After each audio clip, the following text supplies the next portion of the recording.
So, welcome to Media Blindspot, where we here at Michael West bring you 3 stories that you may not have heard from the mainstream media. These are stories often that we report on, investigate ourselves, and actually are there in person to find out what's going on. There's no recycled press releases, no pundit fluff, and definitely no commentary from people who don't know what they're talking about. This week we have the Albanese government quietly signing off on a gas project that blows past its own climate targets. Next up, in Parramatta, the headmaster of one of the nation's most elite private schools allegedly strikes a student on the back of the ears, and still wants a 5-year reappointment to the role. And finally, last week, you may not have actually heard, thousands of people marched upon Parliament House in support of Gaza. They're demanding real action from a government who are trying to have their cake and eat it too.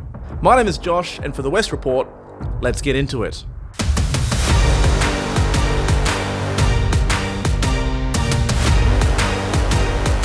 Now first up we have more and more gas. Labor has amped up more than 20 fossil fuel approvals. Labor originally campaigned as climate champions, net zero by 2050, nature positive, really big promises. Repairing an economy takes time, but Australia is turning the corner. But now they've just approved a gas project that will run until 2070, 2 decades beyond the climate deadline they've set for themselves. This week, the Environment Minister Murray Watt signed off on Woodside's extension of the North West Shelf project, which is not a new project, they'll say, just a tidy little extension of 45 years. Nothing to see here. But there is something to see. As revealed by our reporter Zachariah Schumer from Michael West Media, the extension is expected to generate 4.3 billion tonnes of CO2 emissions over its lifetime. That's according to the company's own data, by the way.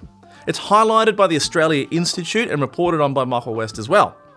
That's more than double the combined emissions from every local project approved under Labor since 2022, which there's been a few. And here's the kicker, right? Climate change impact is not grounds to reject a fossil fuel project under the current laws. You literally can't say no because of emissions. That's quite the glaring loophole. It echoes last year when Plibiscite claimed that no new coal mines have been approved under Labor, while quietly recommending expansions. Tanya, of course, was called out publicly online, but that does not stop Labor's hubris. And now this comes at the same time that Australia faces warnings that it could be dragged before the International Court of Justice for not doing enough on climate change.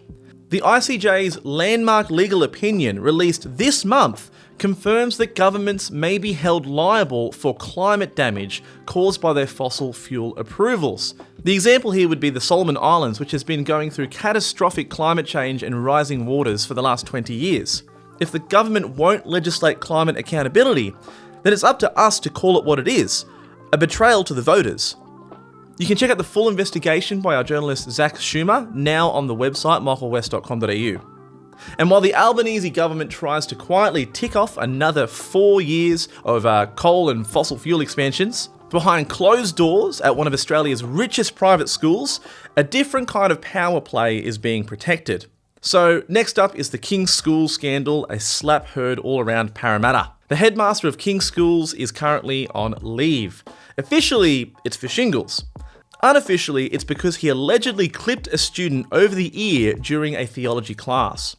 According to senior sources confirmed by Michael West, Tony George struck a Year 11 student during a Faith Forum class after being challenged on a question about free will. He's reportedly stepped down from the stage and clipped the boy in front of shocked staff and students. George has faced backlash over his leadership for years, including senior staff departures, extravagant spending, and efforts to install a private plunge pool at the residence. This is also the same George who last year blasted the media for pushing toxic masculinity and wokeness narratives about elite boys' schools. And now, ironically, he's starring in the very type of toxic behaviour he claimed that was fiction. King's School rakes in $118 million in revenue and receives $17 million in government subsidies every year and pays no income tax. But it's governed by a council stacked with the Sydney Anglican clergy, most of whom are still backing George's bid for reappointment until 2032, despite a growing resistance from staff, parents, and even the old boys. But due to the existing power structures of the clergy and the school, it's probably going to be very hard to remove him from his position. Now, you may have seen the Sydney Morning Herald pick this story up as well, but it was actually us here at Michael West Media who broke it first. We are a fully independent news organisation. We have no corporate funding, no paywalls. We just try to report on the truth, and we are 100% funded by you guys, the readers. If you believe in the reporting that we do, you can support us on Patreon or on the website. So finally today we have the March on Canberra. Gaza protesters demand action. Thousands of people marched upon Parliament House last week, demanding the Albanese government to impose sanctions on Israel and cut diplomatic ties. It was one of the largest national mobilisations for Gaza since October, and yet the mainstream media was largely absent from the coverage. Michael West Media was on the ground with journalist Stephanie Tran as well as Michael West himself reporting from the lawns of Canberra as protesters called out what they see as a government complicit in war crimes. Speakers at the rally condemned Australia's continued military exports, diplomatic backing and trade deals with Israel, accusing the government of enabling genocide, most of which we've actually reported on here at Michael West Media. Many people wore keffiyehs, carried signs naming dead children killed in Gaza, and called for the expulsion of the Israeli ambassador. The crowd included union members, students, First Nation activists, and even Jewish Australians opposing the occupation. One clear demand that echoed throughout the day: the government must stop trying to play both sides. Public concern is growing, and it's not just over Gaza. This protest follows Australia's warning from the International Court of Justice about its climate inactions, and a broader reckoning is emerging on how policies align with human rights, and who ultimately pays the price when they don't. You can check out the full article and coverage by Stephanie Tran and Michael West, which is now on the website or in the link below.